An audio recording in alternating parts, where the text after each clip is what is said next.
Okay, so our speaker today is Gwenn Fried. She is the manager of horticultural therapy services at New York University's Langone Medical Center, the Rusk Institute of Rehabilitation Medicine in New York.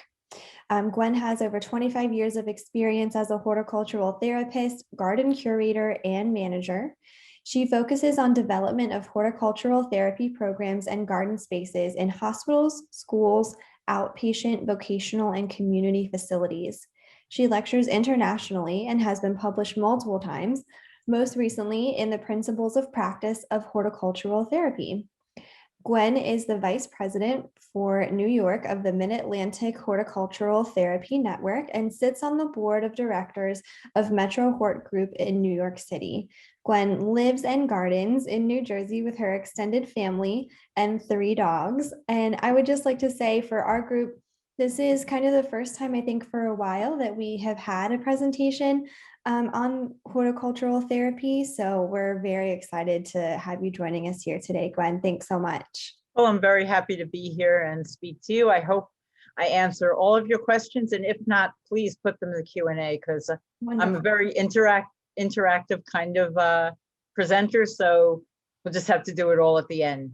So I'm going to talk a little bit about the history and what horticultural therapy is, kind of define it, just so you understand where I'm coming from, and then talk about what we do here at the medical center a little bit and some public stuff and things that maybe you guys could see yourselves doing as volunteers, or if you get training in the field, and how you could even utilize the therapeutic benefits of nature for yourself and maximize those, because I'm sure I'm speaking, to the choir as far as knowing that plants are therapeutic, but I hope I give you some new ideas by the end of the session that you could see yourself doing to help yourself, a member of your family, or your community.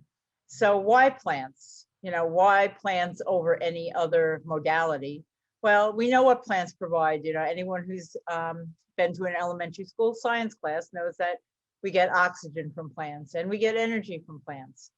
We get a lot of medicines from plants, and a lot of those over the years have now been synthesized, but a lot of them were discovered watching what indigenous people of different countries did with plants themselves. And one example is the weeping willow tree.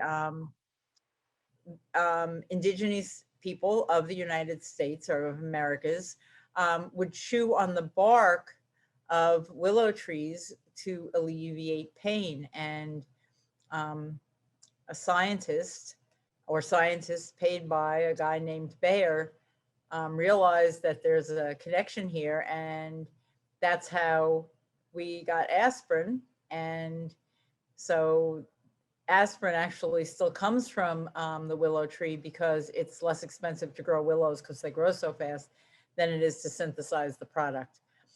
We get food from plants, and more today, people are looking at a more plant-based diet, if not entirely. We get clothing from plants, and you and I all know that, clothing that's made from, say, cotton or a natural fiber is so much more comfortable, and we kind of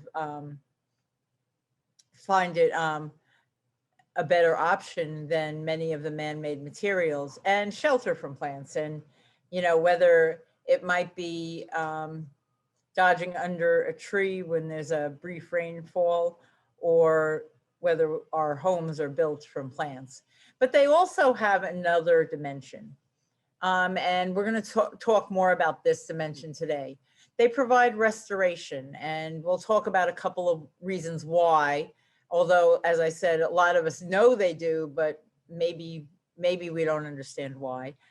Stimulation, when you are tired and you might walk through a park or something like that, sometimes you kind of almost feel a little bit rejuvenated at the end of your stroll, like, oh, I could go another 20 minutes or something like that. Plants provide many symbols.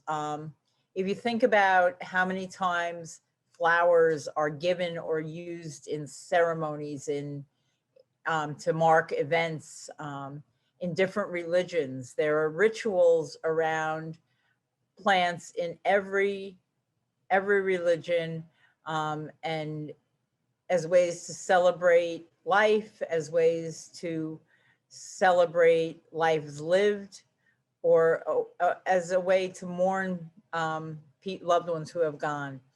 And plants are everywhere in literature and poetry. You know, I think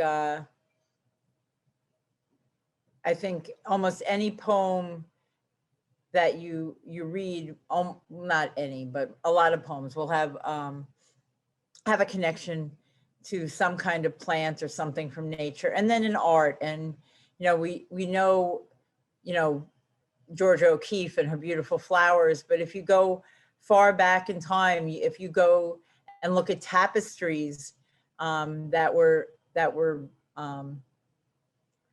created, you'll see all different kinds of plant material used, and leaves. And as my sons who are grown will attest, I am a plant nerd, and I will of course point out to them, you know what that plant is? Do you know what that plant is? So they're not just leaves, they're actual plants that the tapestry creators were looking at.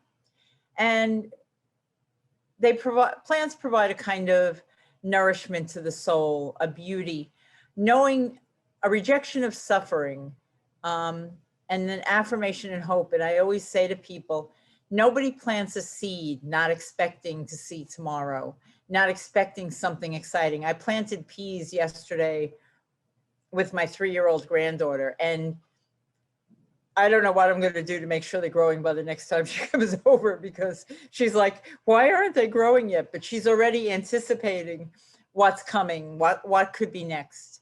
So even at that young age, she kept going out to check the plants that we planted at 11 o'clock in the morning. At 3 o'clock, she was like, they're not growing yet. And I said, they will be soon.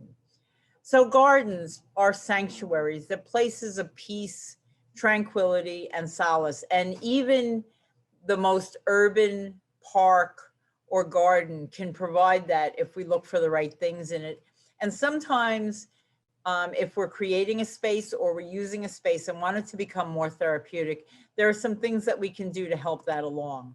So I have a quote, and it's kind of paraphrased, but nature employs the mind without fatigue and yet exercises it, tranquilizes it and yet enlivens it, giving the effect of refreshing rest and reinvigoration. And this is a paraphrased quotation from Frederick Law Olmsted.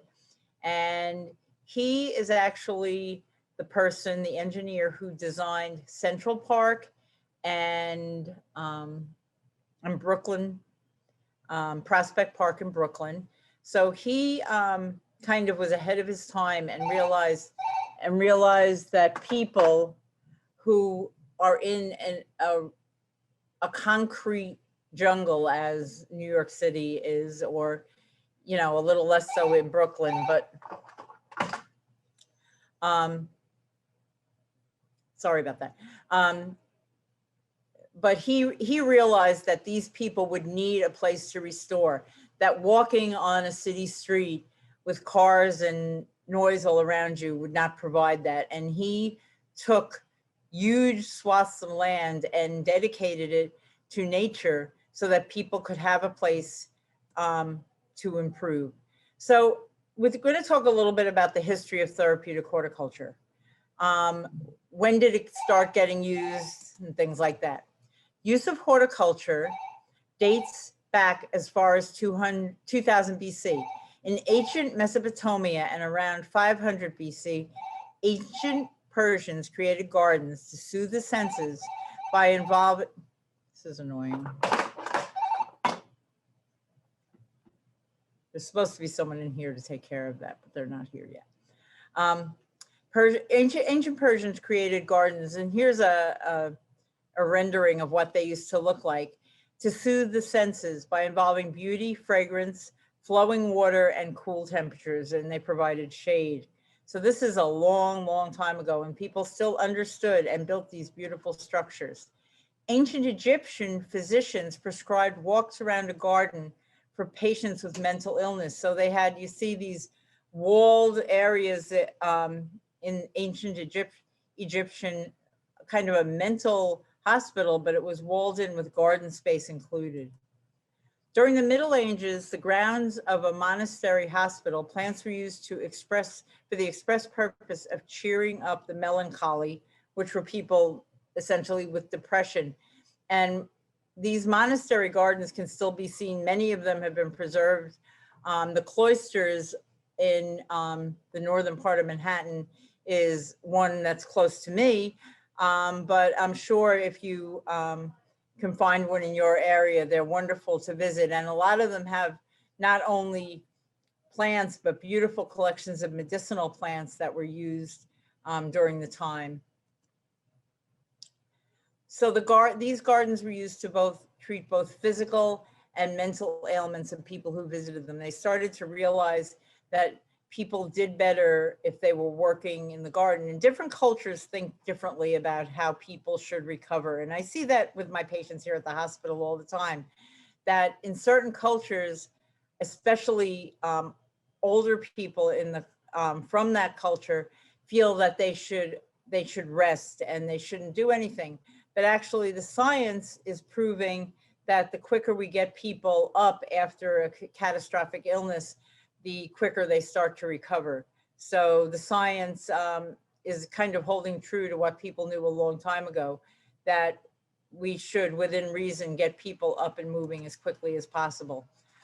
In the 19th century, Dr. Benjamin Rush, a signer of the Declaration of Independence, and he's called the father of American psychiatry, was the first to document the positive effects of working in the garden with individuals with mental illness. And this is a picture of the garden that he used for this research. And these are, having people go out and work in the garden actually helped them recover from mental illness. And he was the first one to do some research. So that was a very long time ago. So this is a picture, modern day, of a building that was built in 1817, and this was called the Asylum for Persons Deprived of Their Reason. Now it's called Friends Hospital. That's a much more inviting name. And it was they constructed an environment with landscaping, paths, and a park atmosphere so that patients could help recover. And here's a picture of Friends Hospital when it was built over 200 years ago. And you can see it is much the same, but you see the grounds where people can go and recover. So they were trying to stop locking people in these wards and get them out and have them actually work the grounds. And in 1879, they built the first greenhouse that was used for therapy. So we talk about therapeutic horticulture as something that's a new, and I mean, I've interviewed for a number of magazines this year post-COVID and talking about this new fad of using horticulture as a therapeutic tool, you know, that people are doing in their homes and things like that. And this is not a new thought. It's maybe a reinvented thought. But here's a picture of the Lord and Burnham greenhouse that's still today on the grounds of Friends Hospital and still used for programming.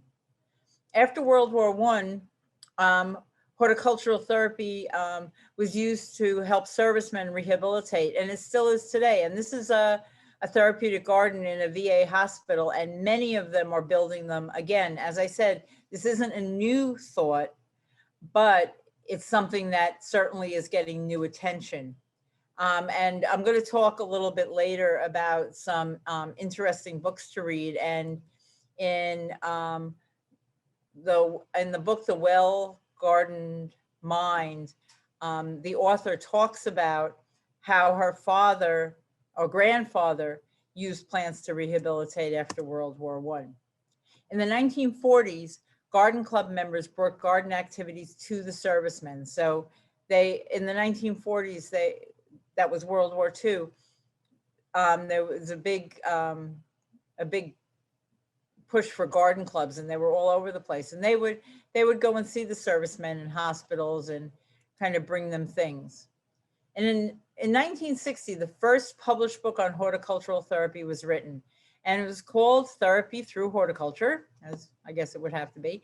And Alice W. Burlingame was one of the authors, and she actually is credited with the modern use of therapeutic horticulture and horticultural therapy. She was an OT by trade, but she saw so much greater benefit in using horticulture that that she wrote this book and kind of started the modern day movement in horticultural therapy. The first degree in horticultural therapy was established in 1972 at the University of Kansas. There are a lot of places now, a number, not a ton, but that you can get a degree in horticultural therapy, or have get a degree in either plant science with a horticultural therapy minor, or or some of the social sciences with a horticultural therapy minor. And just coming to mind, Temple and Rutgers both offer programs in horticultural therapy, and the HTI, the Horticultural Therapy Institute, and New York Botanical Garden both have certificate programs. So there's lots of education out there for training people in therapeutic horticulture and horticultural therapy. And in 1973, and this is a picture of Diane Relf, who's one of the founding fathers of horticultural therapy as well, the Council for Therapy and Rehabilitation through Horticulture was established. And this is Joel Flagler, Carolyn West, Nancy Chambers, and Diane Relf kind of put this organization together to kind of guide and inform the practice of horticultural therapy. The group has since changed its name to the American Horticultural Therapy Association. So today, what does horticultural therapy and therapeutic horticulture look like? It's practiced in many, many countries, and a lot of people come here for their training, but now over the past 20 years, I would say most of these places have started their own training programs. In Japan, Korea, Hong Kong, the United Kingdom, Germany, Italy, and Sweden all have active horticultural therapy going on. Just about a year ago, I was asked to speak in France, and that conference was actually canceled due to COVID, but I just was contacted by them again. They're looking to do something this year. So France is up and coming. In the United Kingdom, if you were going to look to see what they're doing as far as therapeutic horticulture, their entire program is based on therapeutic horticulture. And their biggest purveyor of that is a group called Thrive. So you can look up THRIVE. You could look them up and you could see what they're doing in Great Britain, which is definitely more of a therapeutic horticulture model. And then in Sweden, they built a special laboratory at Alnarp Rehabilitation Garden at the Swedish University of Agricultural Sciences. So they built this place so that they can actually use horticultural therapy as a primary modality and be able to research the outcomes.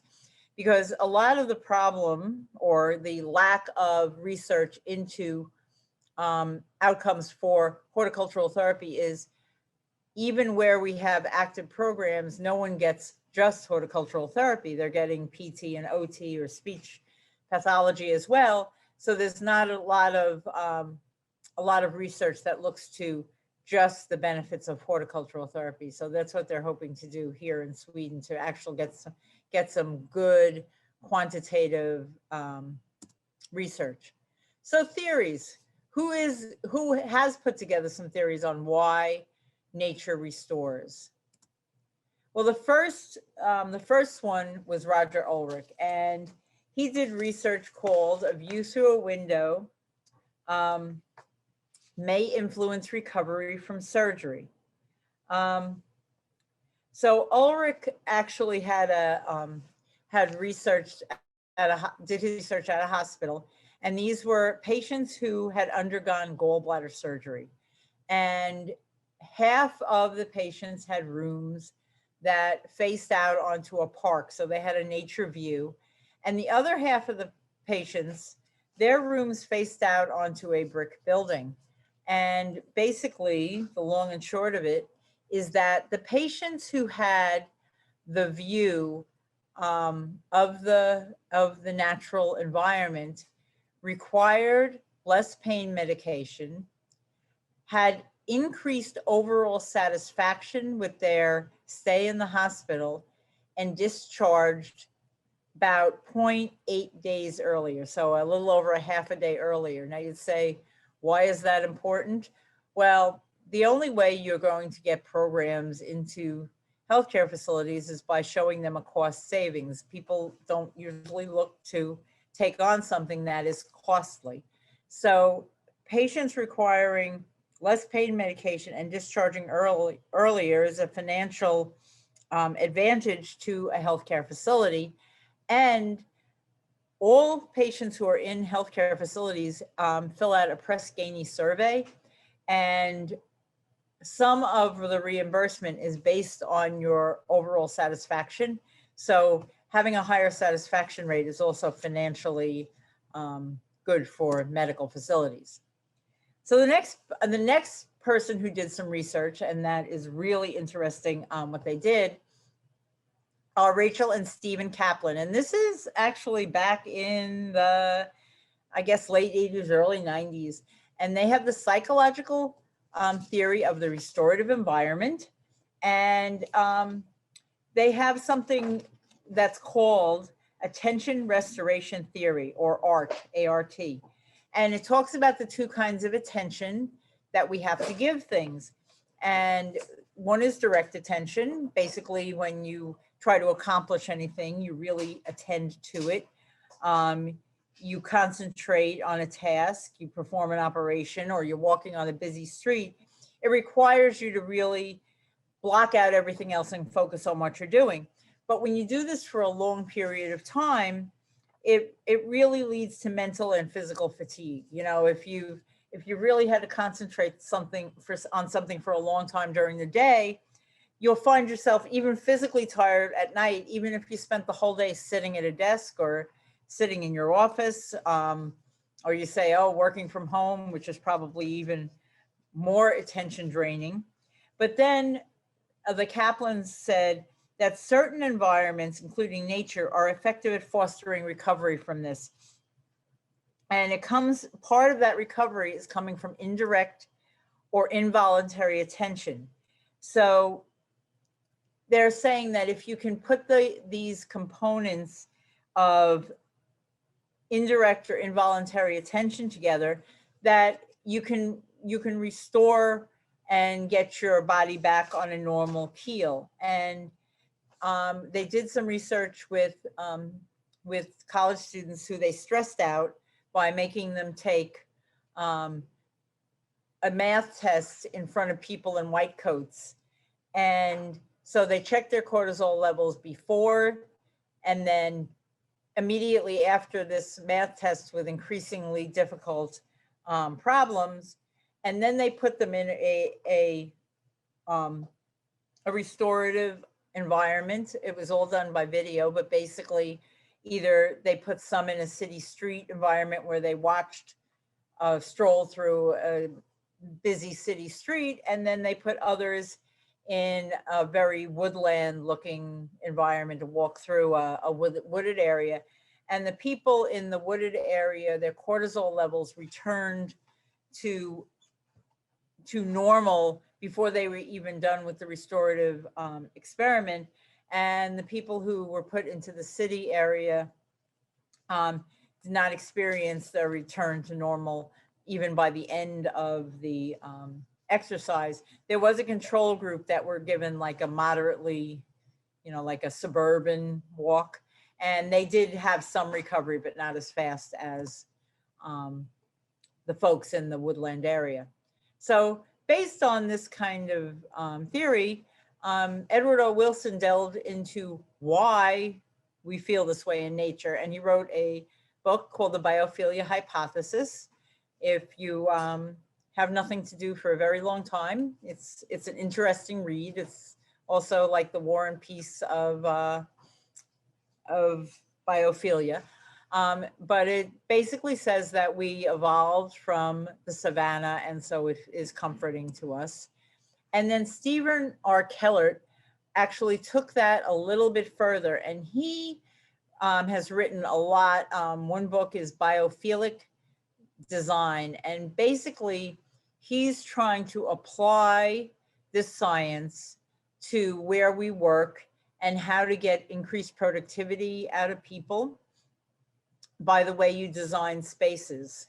And so that's Kellert. And then we look at Peter Kahn, and Peter Kahn is an eco-psychologist, and he's written extensively. He's I do recommend reading his work if you're interested in this. He's very easy to read.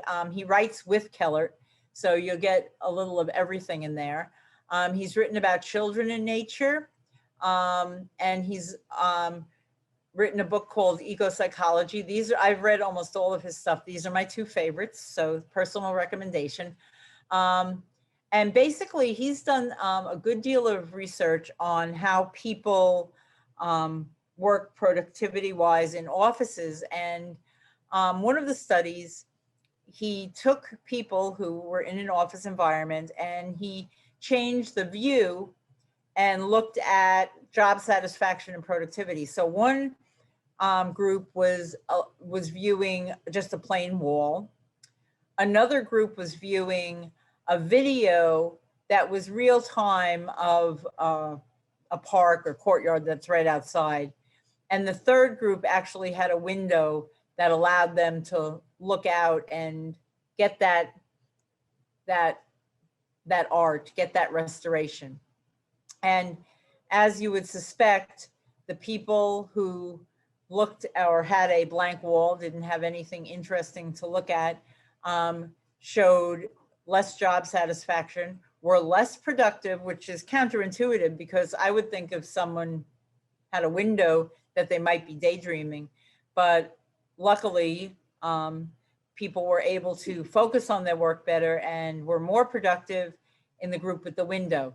The group with the video were more productive than the people with the wall, but it wasn't as effective. So it's kind of an interesting dichotomy there. And another thing that I learned from Peter Kahn is in Japan, he was being consulted by a group of individuals who were creating robots that they thought would be useful in end of life. In Japan, very often elderly family members, much more than here in the United States, are kept home and tended to by the family.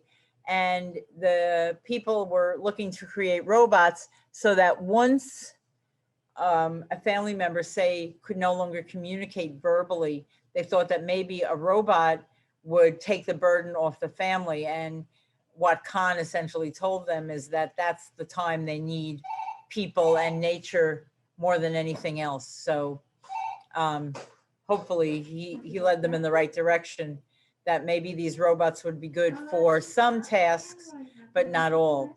Now, if you're into reading something that I love this book, it came out a couple of years ago. It's called A Nature Fix by Florence Williams, and she is not a botanist by any means.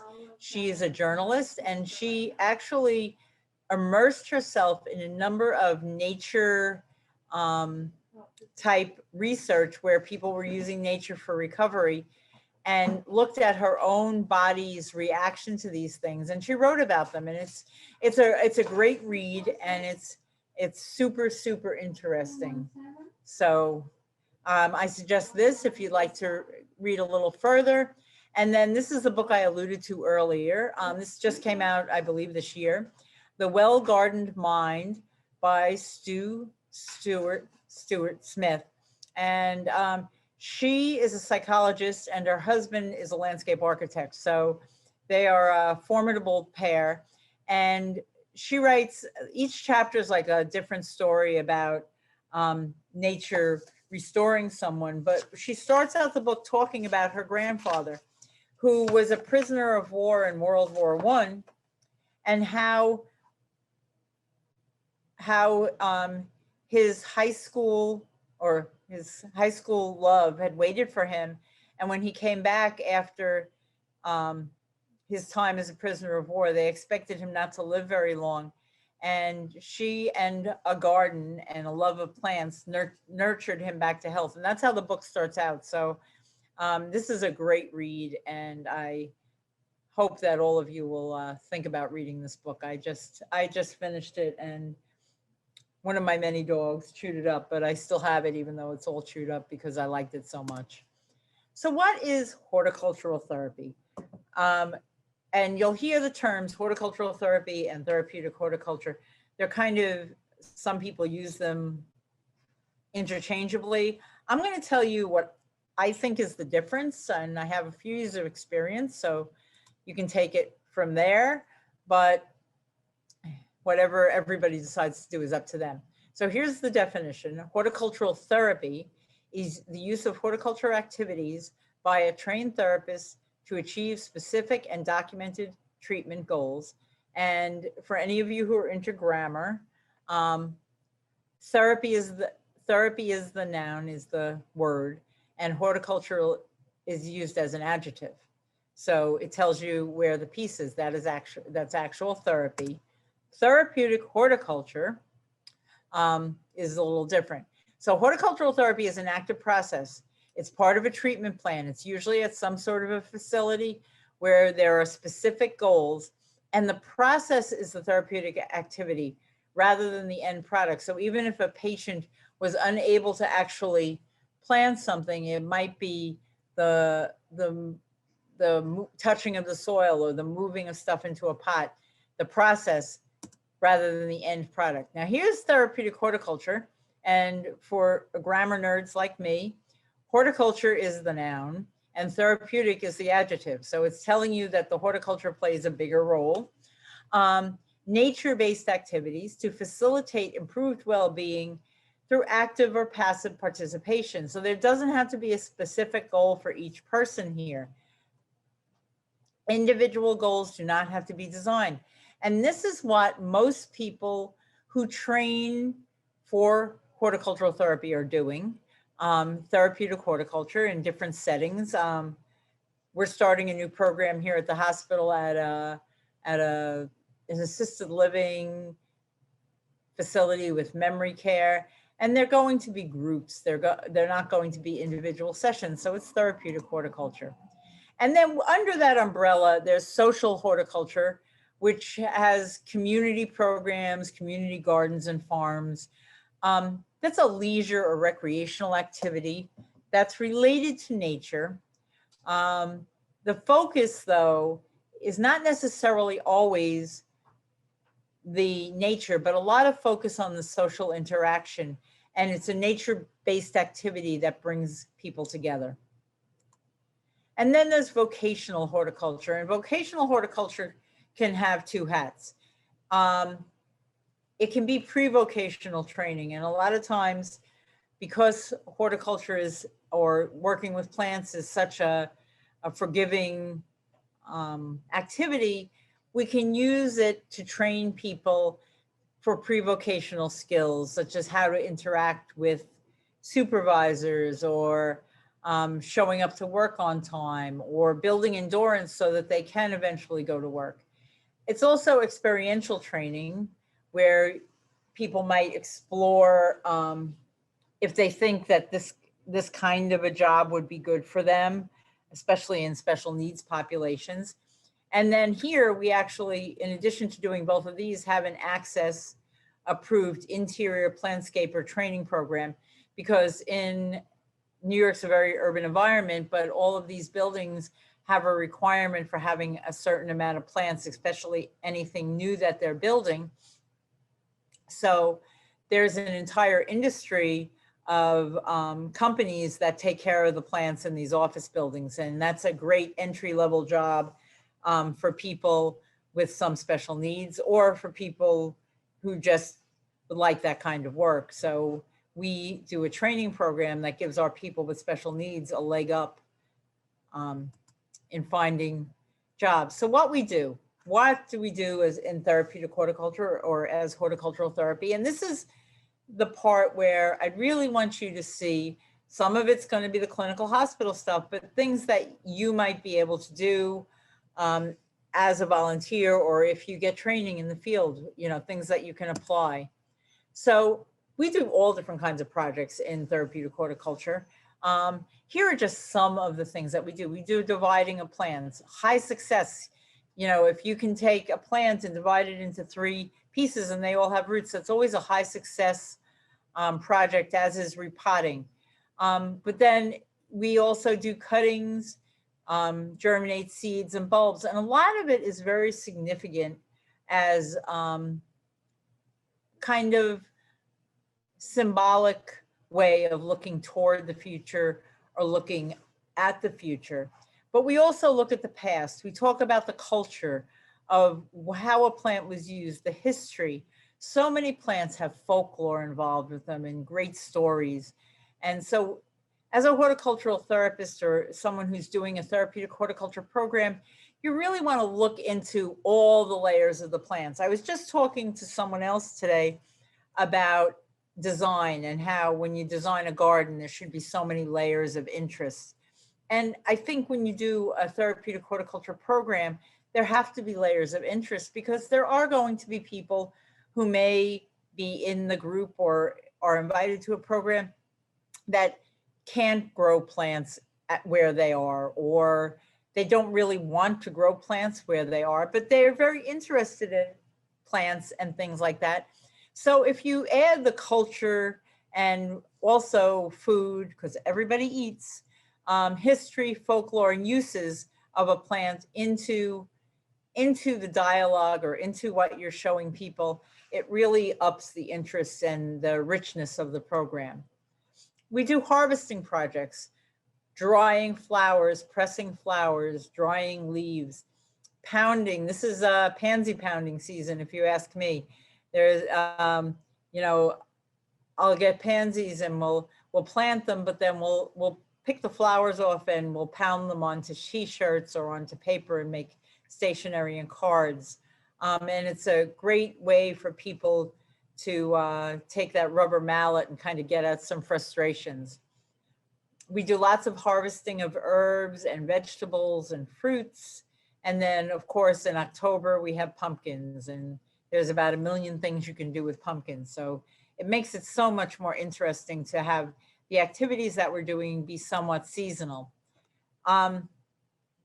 We also do lots of other activities where we're making a product that's not actually a plant, because as I said, there are people who might enjoy nature, but don't really have a space for it. Or, you know, I have a senior group I do every week, and I've been doing it probably since 2001. And if they kept all the plants I gave them alive, they would be living in a jungle. It would look like Jumanji. So we do lots of other things to kind of supplement. And some of those are making natural soaps or lotions or bath salts and scrubs and gels, things that people can use for themselves or give as gifts. And we always try to make everything high quality. We want it to look like something they could buy in a store. And actually, when we're using all natural ingredients, it's probably better than something they would buy in a store. And we also do flower arrangements for celebrations. We try to jump onto all sorts of holiday traditions, even if it's not a holiday that we're celebrating, as long as we can share some authentic use of a plant. It's a great education for people to learn about other cultures and other religions. And in addition, and one of the biggest roles of therapeutic horticulture is in urban farms and farms that are built for food security, and teaching children about nature and where things come from. And you'll see that if you get involved in any of these areas, that it's not just the farm and what you're growing.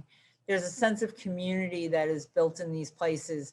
That there are celebrations that always involve food and getting together and sharing.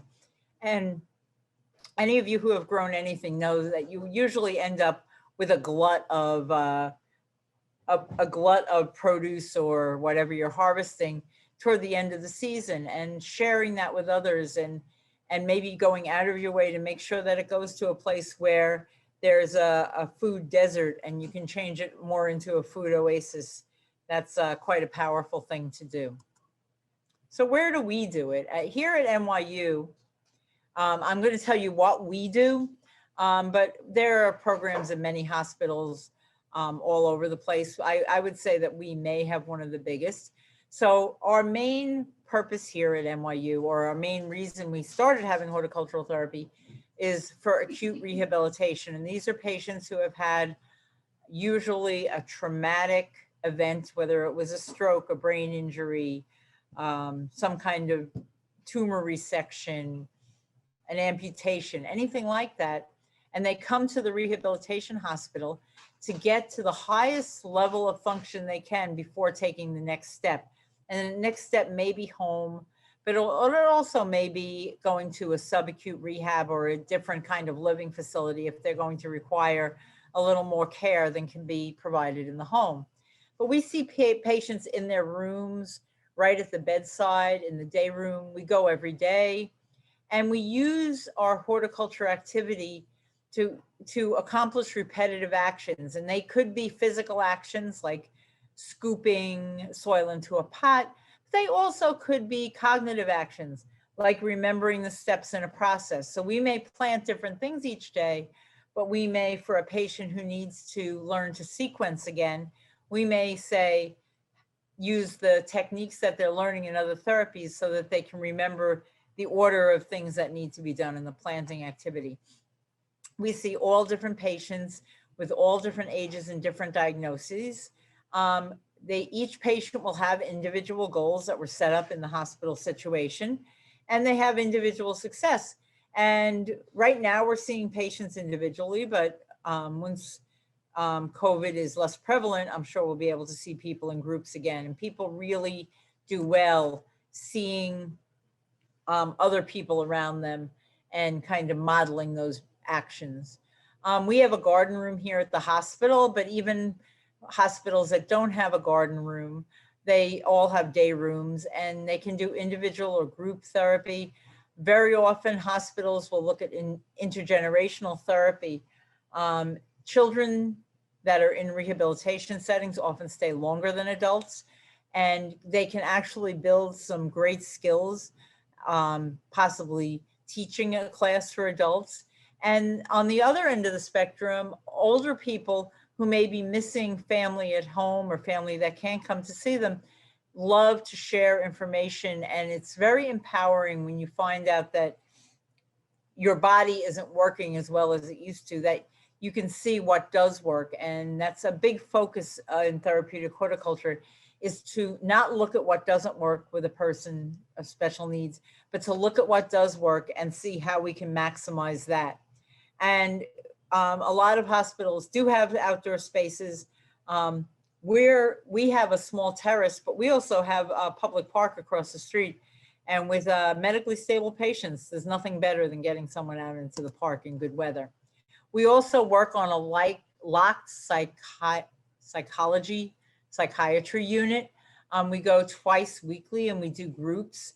And these groups are based more in decision-making, interpersonal relationships, relaxation, and stress reduction.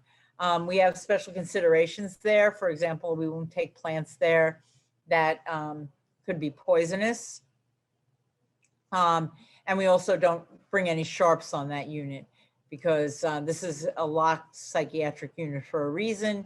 These people are very fragile, and we wouldn't want to create a problem that didn't already exist. But it's almost a reward for people on the unit. As they do better, they're allowed to come to the horticulture group, and people will actually, who are really having trouble say, initiating, you know, in a deep depression, but they like the horticulture group, will go out of their way to do a little bit more to try to come to that group. We also work on the epilepsy unit. These are people who often have to come and have, we call it rainbow hair, but their brains are wired so that they can monitor the brain activity. And so often they have to stay in their rooms, or at least close to monitoring stations. And we offer mental stimulation and engagement for these people.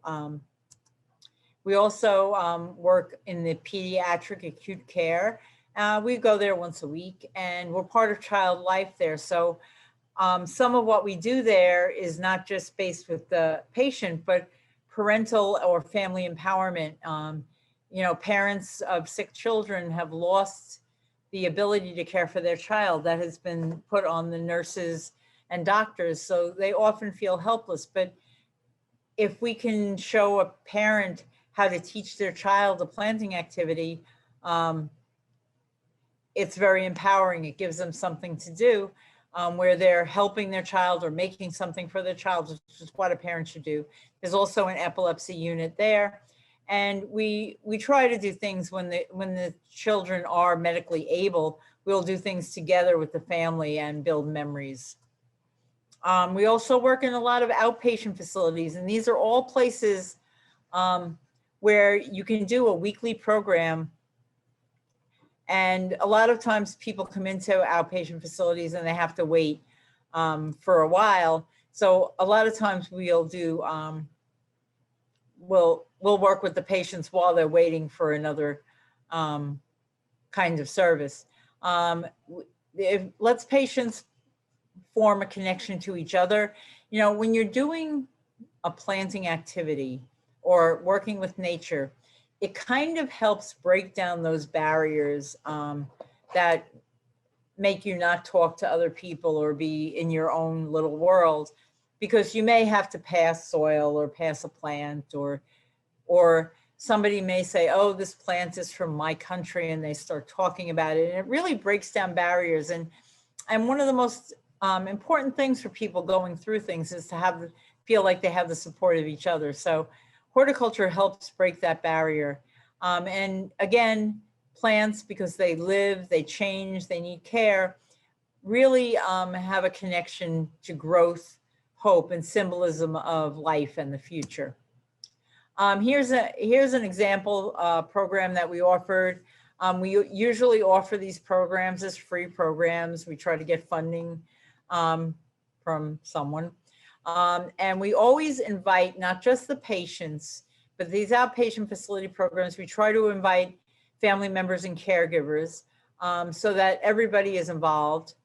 And here's an example of one that we've done using essential oils. We offered it at this conference room that had a waiting room next to it. And we just showed people how they can use essential oils, and they learned a different thing each week, and it was rejuvenating. And people actually looked forward to coming instead of saying, oh, look how long I have to wait while I'm here. In the Alzheimer's and dementia, we've offered community outreach.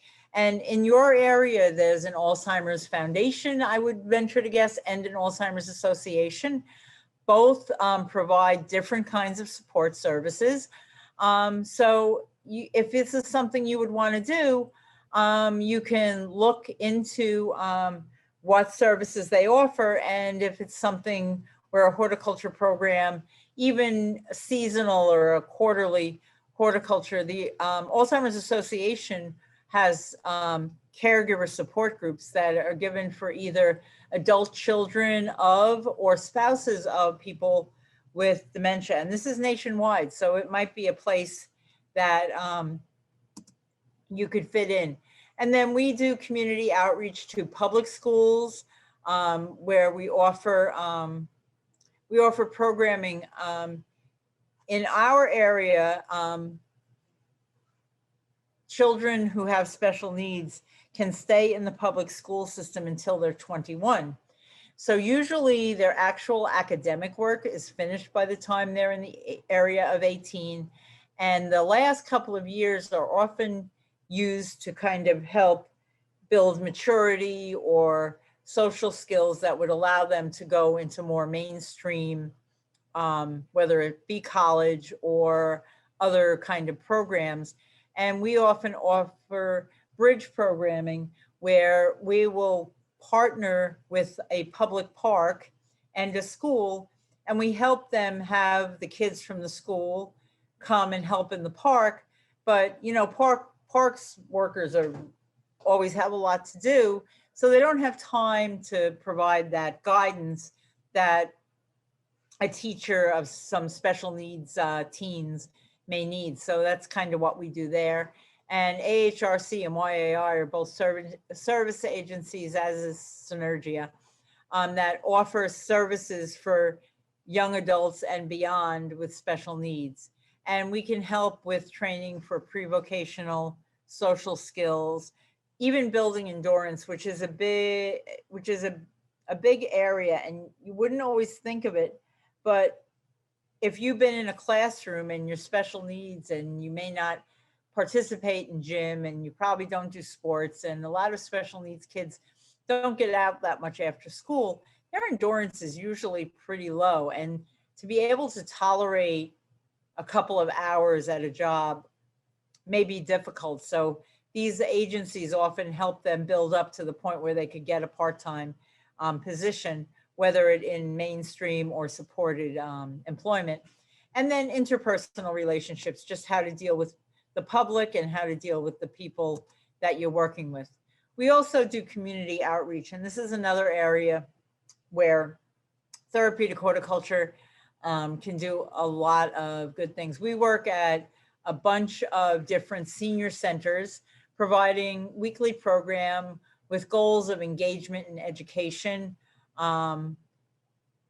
Inspire Senior Living is our newest, and this place has us working with their memory care unit as well as their assisted living unit to provide the people who live there with an engaging community-based activities.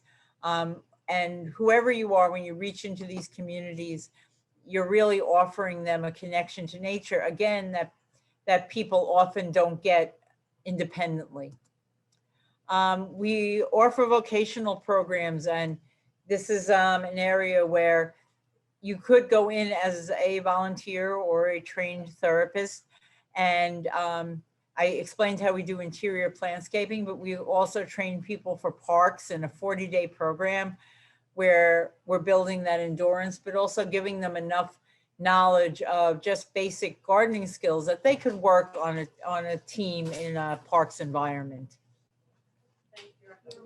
And then just to give an idea, we actually do our own interior landscaping here at NYU, where we design and install and maintain plants throughout the NYU facilities. And if you ever look at a map online of NYU facilities in New York, you'll see that we seem to own a lot of New York. So it's nice that we're able to do that. And my horticulturists who do the landscape maintenance services are training vocational trainees at the same time. So what about public space? You know, you want to think about public space for horticulture. There's tons of public space out there. So, you know, who can benefit from horticulture and public spaces? Public space is open to everyone, but you almost need to invite certain populations in, because so that they can see the benefit of public spaces. And I don't only mean parks, but botanic gardens. And this top picture is a picture from the Chicago Botanic Garden. All of these spaces can offer benefits, and it's really about getting the people out there. And this is another place where you guys really can fit in, because look at your area and see what it is. Special needs children are one of the biggest groups that could benefit. Adults with disabilities, not only can they benefit, but very often these areas can benefit. Certainly somebody with mobility limitations may be able to maintain a garden or a planting bed in a park and take some of the pressure off the folks. People living with and recovering from mental illness. People with mental illnesses are living in our communities. They don't look or aren't very different from all of us. They say that most people will suffer some kind of mental illness during their lifetime. And we already know that gardening and horticulture is restorative. So how do we target these populations and get them out into public spaces where they can take advantage of this? And then senior citizens, the frail elderly, people who go to senior centers, maybe getting additional exercise. There's tons of Tai Chi programs. So there's a lot that can be offered by public space. Now, what are the benefits? Why do we do horticultural therapy or therapeutic horticulture? It's a normalizing activity. There is nothing strange about gardening. It's not based around what part of you doesn't work, what part of you doesn't feel right. It's just very normalizing to be able to go out and put your hands in soil. It allows for decision making. Even people in environments where their decisions, their locus of control has been taken away from them because they may have had to leave their home and move into a facility that provides more care. They may be in a hospital. They may be in a situation where they're going for some kind of outpatient treatment and they have to wait all the time. It allows them to pick a plant or pick an activity or choose to do something, to learn something new. We all like to learn, and lifelong learners are people who do the best as far as aging. It's fun and it's motivational. I've done programs with high schools, especially I did one with one of the high schools in the city where they had a very low attendance rate. It was one of these catch schools for everybody that didn't get into a special, whether science or whatever based high school.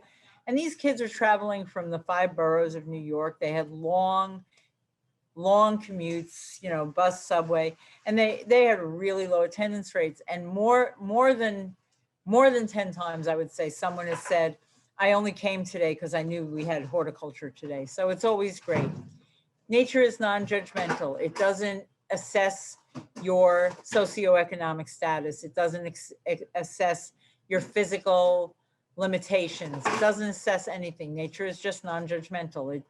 It's a come as you are, and it's relaxing. So how do we find or develop public space for the maximum benefit? How can we get programs out there where there aren't any? What makes it space therapeutic is the first thing.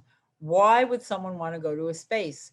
And we looked at a little bit about what Rachel and Steve and Kaplan said about being a space that you can be restored in. But what makes it restorative? Well, that it's recognizable, that when somebody looks at a space, they know that they can go there and they know it's a space for them, right? So when you first, I go through, there's a park, I live in New Jersey, there's a park I like to go to, and there's a lot of walking paths. And some of the paths are paved, but there are mulched paths through the woods. It's recognizable to me that I can go into the woods. It's inviting me. There's a mulched path.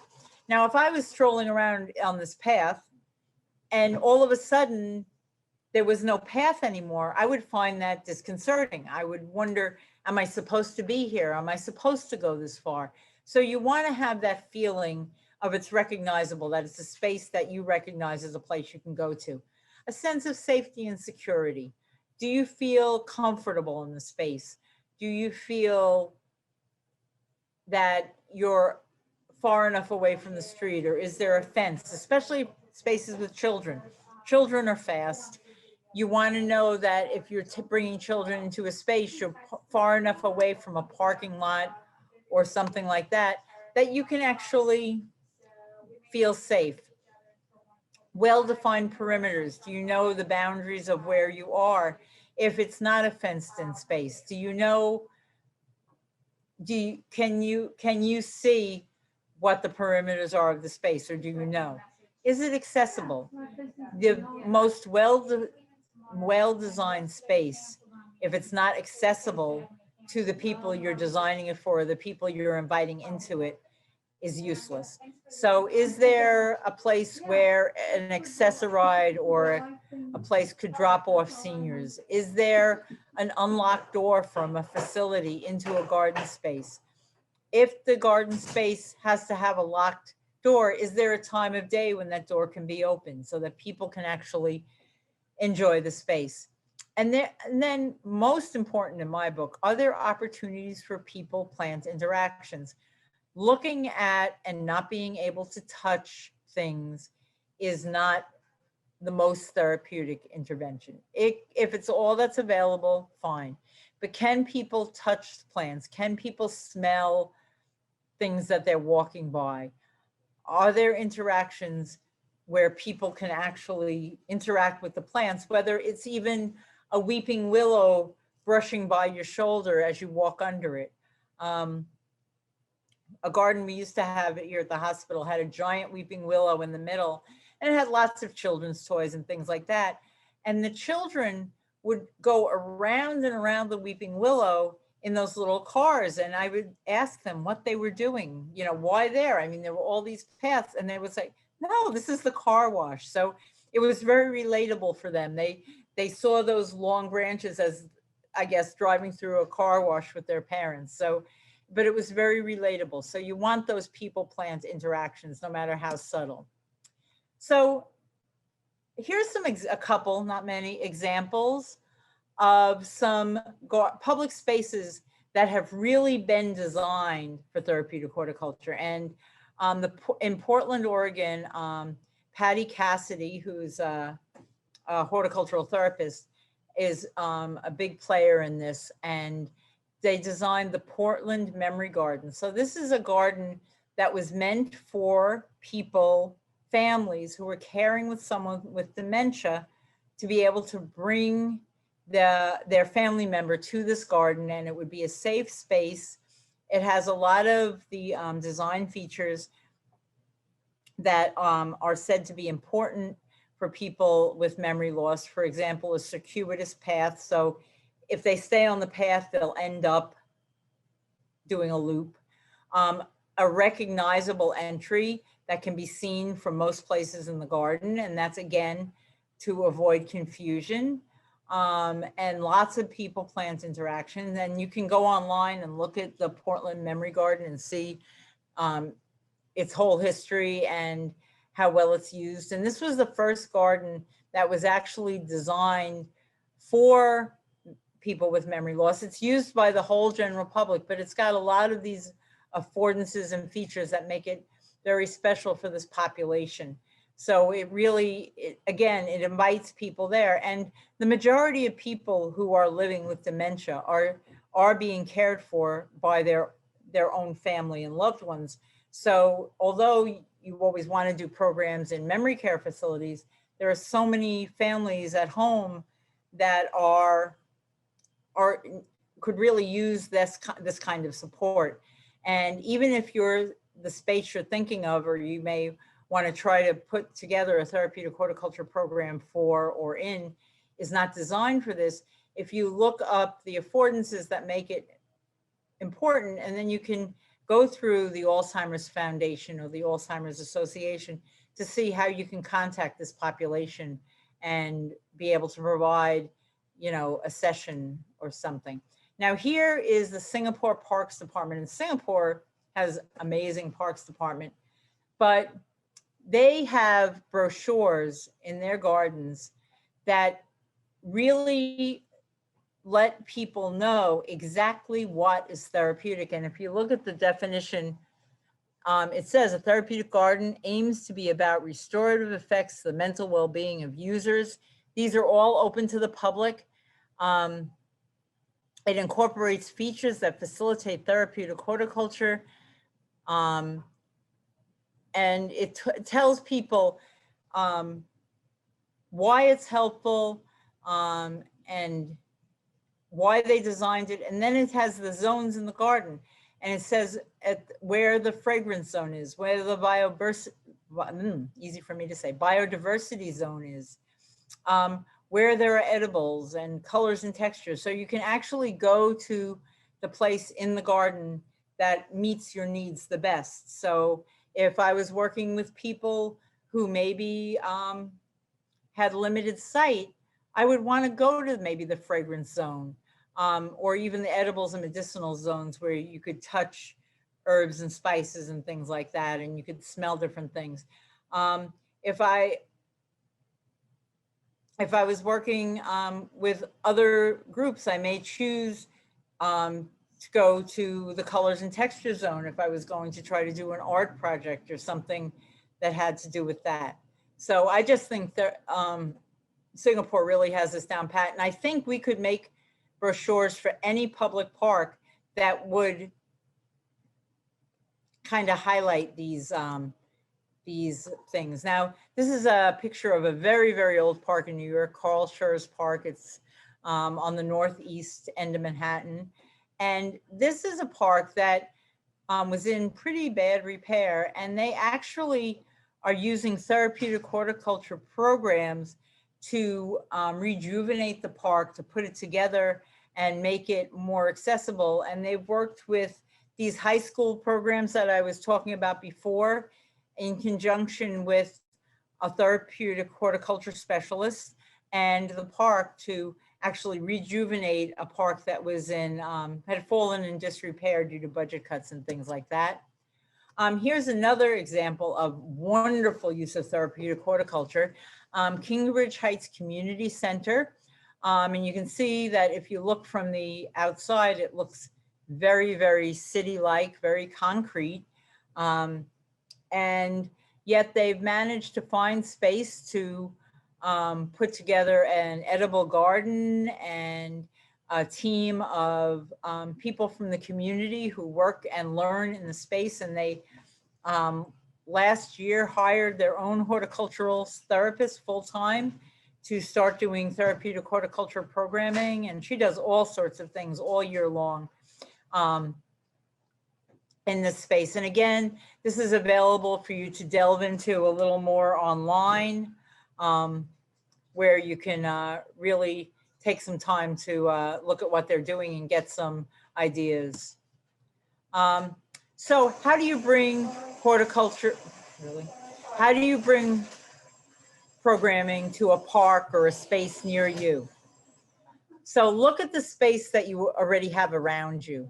Is there a space that lends itself to being therapeutic?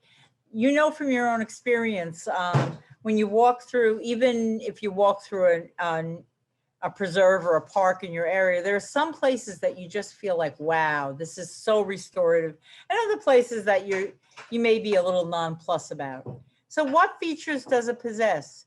And what group could benefit from the space if you wanted to bring a group in there to do therapeutic horticulture? As I think is a quote from a movie, if you build it, they will come. It had more to do with a baseball field, but if you can make or rehabilitate a space to make it a little more therapeutic, will more people come to it? Who are your neighbors? I'm sure this looks familiar to many of you, but look at whatever area you're in and see who's around you, who not only for who could benefit from a space that you're interested in doing therapeutic horticulture programming in, but who could help you? Is there funding? Are there social service groups that would want to do a cleanup in an area that you're looking to rejuvenate?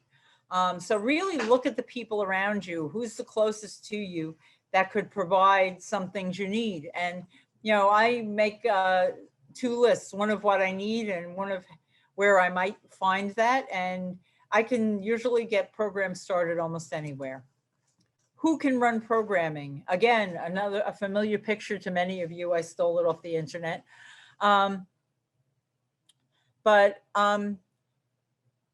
Who could go into a space and look at and run a program that would be of interest, and what group could benefit from use of the space? There's tons of research if you need stuff to back up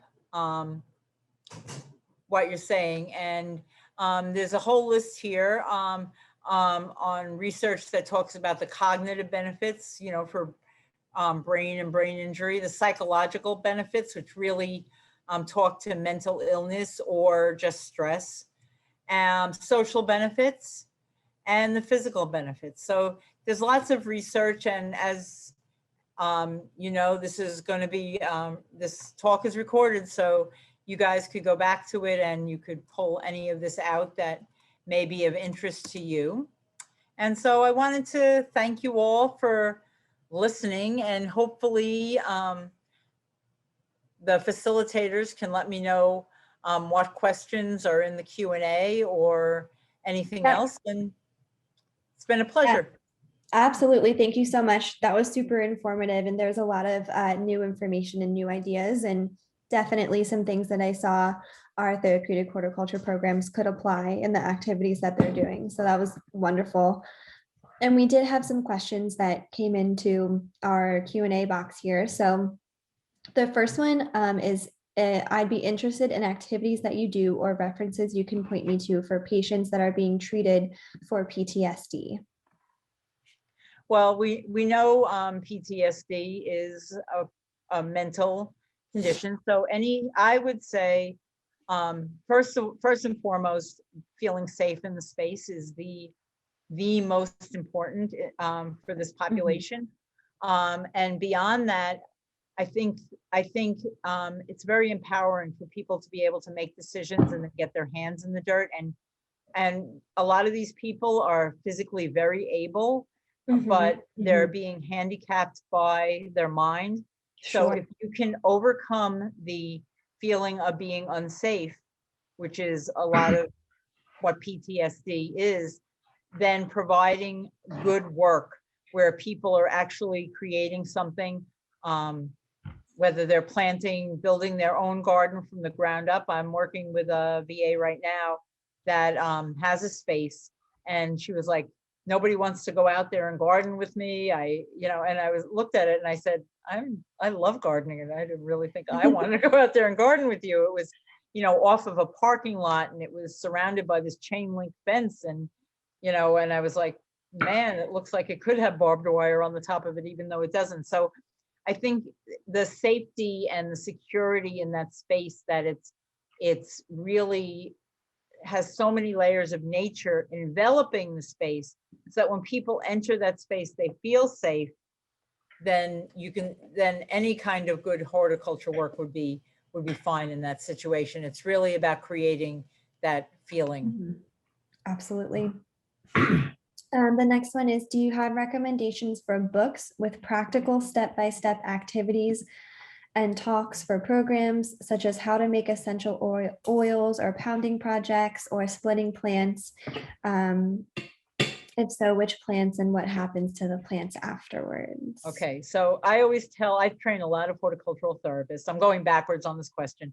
Which plants, whatever plants you feel comfortable with, because there is nothing worse than you trying to sell something you don't even like or you have no experience with. Very so true.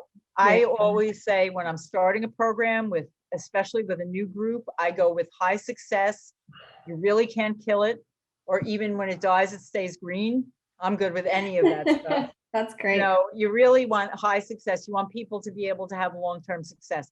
So that's when I stick to my divisions. Most plants that you buy are a couple of plants shoved together in a pot anyway, or repotting in the springtime, buying a flat or buying even plugs if you have a large group you're working with. High success in the beginning. And then once you've developed a program and you have a relationship with people, then you can explore things together that are a little more difficult. I've brought things to a group and said, listen, I love this plant and I have no experience with it. So here's what I read and here's what we can try. But I would never do that with a new group, because I really want them to build success. As far as books, any activity book is fine. There's a very old book that's out of print called Growing with Gardening by Bibby Moore, that it's very seasonal and it has lots of great activities. But I look for inspiration around me. So I will walk through garden centers, and especially through garden centers that have gift shops, because a lot of those things are super pricey. And if I can say, look what I got in this gift shop, and we're going to do this today, and we're going to make this together, people, when they see something like that, they're very engaged. And I always try to use the best quality. Like, I don't plant in styrofoam cups. I can get, I always talk to any town that does a planting will have tons of pots left over after they plant whatever they're planting in their town. So I have a couple that I reach out to. I'm not telling you which towns because I don't want anybody stealing all my pots, but I can get tons of great pots that way. So, even if you are on a very fixed budget or you're doing a volunteer program, any town that has a main street that does a beautification project and plants pots is going to have a ton of leftover pots, smaller pots. And so, that's where I'll get my supplies and things like that, but always try to use nice quality, consistent looking material so that it gives your program a little more. Great. Did I answer that question? Yes, that makes sense. Next. And I did put the link for the Growing with Gardening book into the chat box in case folks wanted to reference it there. Okay, a couple questions about your program specifically. When was your program established at NYU? And how many people do you have in terms of employees and also volunteers? Okay. When it was established, the original greenhouse, which is no longer in existence because of Superstorm Sandy and the ensuing renovations after that, was built in 1959. Dr. Rusk knew Enid Haupt, and that was actually her first garden philanthropy. She built the garden off the hospital. So that was the original garden. And at that point, it was meant for, in the 50s, they had a lot of people who were disabled from wars. So they were young people, and it was meant for them to come down to see it. However, they learned through the 60s that people really wanted to work in the garden, work with the plants. So in the early 70s, they started hiring a horticultural therapist versus a horticulturist and started doing programs. And the program has been running ever since. We're in a new location. I'm in the garden room. That's where my office is. I share the room. It's not nearly as big as it used to be in the old greenhouse, but it's got a glass ceiling and lots of plants. And I also share it with 2 therapy bunnies. Or they share their office with me. I don't really, because nobody really comes here to see me. Everybody comes to see the bunnies. And that's where we work out of. We bring patients in here to treat them. And then we go out onto the units in other parts of the hospital also to do treatment. So we pretty much go anywhere we can, but we do have a home base. Excellent. And folks wanted to know how many, if you have any volunteers that work with you? I have 7 horticultural therapists and 3 horticulturists on my staff. Of them, only 4 of us are full-time, 1 horticulturist and some horticultural therapists. Everybody else is part-time. Great. And any volunteers that you guys work with? We have tons of volunteers, but now because of COVID, we have no volunteers because got it. Until COVID has cleared from the buildings and we're not in, NYU is not endangering the health of any of their volunteers and not inviting extra people into the buildings. Yes, we understand. Our volunteers are hanging out waiting for us though. Got it. Right to me all the time asking when they can come back. So soon. All right. And you mentioned a garden that was in Northeast Manhattan. Someone wanted the spelling for the name of that garden. The Cloisters? Carl Schurz Park. Carl Schurz Park is it's spelled correctly, SCHURZ, I think. It's part of, if you look at the New York City Parks Department, you'll find it. Oh, okay, that's helpful. Because it's the New York City Park. And the Cloisters is also in northern, it's actually, I guess, in the Bronx. But the Cloisters also, it's part of the Metropolitan Museum of Art. So you can find it there. Oh, nice. And Perfect. both of them are wonderful to look at the websites and browse through. Got it. Okay, then some requests for some specifics. Um, when you're designing your gardens, do you try to get specific colors, fragrances, or textures that are beneficial? Okay, well, when I'm designing a place, I really look at the affordances we talked about, the accessibility and those kind of things. As far as Mhm. plant material, I as far as plant material, excuse me, can you shut the door? As far as plant material, I have what I call the rule of three. And basically, the rule of three is that if the plant does not provide three benefits to your garden, it doesn't go there. So that's how, so if it has great winter interests and is something we can maybe propagate for horticultural therapy, and maybe it has good fall color. That's three things. But I won't stretch it. Like I can look at any plant and find three things that I think are beneficial, but they really have to be out there, or I look for another plant. So yes, That's I excellent. do want plants with fragrance, but I watch, because if it's an oncology garden, you don't want plants with fragrance that are right in people's faces, because sometimes they don't feel so good and don't want to smell lavender.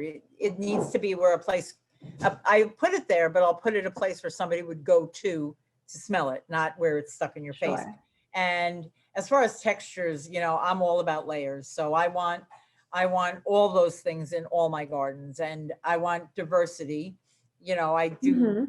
I do know about triangulation. I don't just put a million different plants, but I, I want a diverse palette of colors and textures and as many layers and any interest I can. So yes, the more diverse, the better. Wonderful. Yeah, that's good advice as well. Okay, do you have specific suggestions for art projects using therapeutic horticulture? We tried using paintings and asking participants to create floral arrangements, drawing on paintings for colors or shapes. All of those are good things. Some things I've had great success with. If I can get people into a space, I love doing bark rubbing, but then I want to use it for something, because people don't need to go home with another piece of paper that they don't know what to do with it. So very often I would take a bark rubbing, um, especially I'll do that around Father's Day, and I will tell you why, because they, once we have a big bark rubbing, we can cut it down and make it into a card that maybe Mhm.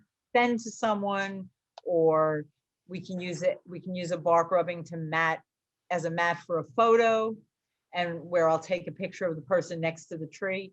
But I try not to just do things so that people have more quote unquote garbage to take home, or file. Like I'm a big user of the circular file, so I try not to create that kind of clutter for others. Mhm. Other things that I've done as far as art projects, definitely leaf rubbings. I love to do Mhm. leaf rubbings, because Me that's too. something that if you have a population that you can't take into the garden space, you can bring that to them. I can't bring the tree inside, but I can bring leaves, and there are lots of leaves even that on tropical houseplants that have great veination. I do a lot of things with citrus, especially in the middle of the winter when it's hard to find things to do. Everybody gets those little cuties, those little thin-skinned tangerine looking things. Mhm. And Yeah. those peels can be cut and mixed with cinnamon and clove, and they make great, like a sachet or a room freshener. So I do a lot of things with citrus, any citrus peels, but I like the thinner ones because people can cut them really tiny and mix them together. So that's just some ideas. But again, I always look at what's around me and I say, how can I use this? So. Yeah, that makes sense. The next one kind of can relate to that. You said you do the bark rubbings, but we had a question about trees in particular. Have you integrated into any outdoor programming some work with trees, like learning about them, planting them, or caring for them? Well, absolutely. I have, and I replenish this because in hospitals, things that are made of wood, you can only use with one patient. So I have what I call tree cookies. They're just slices of a tree. Mm-hmm. You see the circles. Yeah. And so it's like a little, it's slices of a branch, but you can see the bark and the circles. So I use those a lot of times for teaching about trees and things like that. Because you can see, you know, the wider circles, the smaller circles, talking about stressful times for the tree versus, and a lot of times we equate those stressful times and things to our own tree circles, so we can bring it full circle. Mhm. So that's a start with the trees. But then, you know, we can look at, you know, new growth. You know, I'll bring in branches from trees all the time so that we can like Mhm. look at the buds swelling in the spring, or Oh, you know, very cool. I have a sweet gum tree in front of my house, and I've collected all the little, they're like flower petals that fall down before the leaves come out, and explaining that trees flower, that even though they don't look like they're flowering, the trees are flowering, and all that sort of stuff. So I do all that kind of stuff. Excellent. Very good. And then the last question that we have, which is great because we're right at the end of the time. Folks just want to know in general how, when it's not during COVID, how many volunteers you have. Is it like 20 or is it like 500 or what kind Oh, of? it's like 20. It's Okay. like 20. We see on an average day, a full-time horticultural therapist works probably 7.5 hours in a day, 7.5 hours. In that time, she's probably going to see or he is probably going to see 7 to 9 people. If we're doing all individual programming, which is what we're doing Mhm. because of COVID. Mhm. Sure. Um, or, for example, we're starting that new program in May, and that's going to be a group program. And so we have a 45-minute group each hour that we're Mhm. there with setup and cleanup time at the end. So, you know, we probably, normally we use our volunteers. Now, volunteers can't do the therapy. So in the Mhm. hospital, that has to be a therapist. But we use Mhm. our volunteers to help us set up, help us clean up. And then if there's a person in our group who may need a little more help, if I can't enlist others in the group, because that's always my first goal, very empowering to help your neighbor. But Yes. if I can't Mhm. enlist someone else in the group to help, then I would put a volunteer with someone that would maybe help someone who has limited range of motion, or someone Mhm. who needs you to clear off the extra things so that they can see only what they're doing. So Got they're it. confused. Excellent. Wonderful.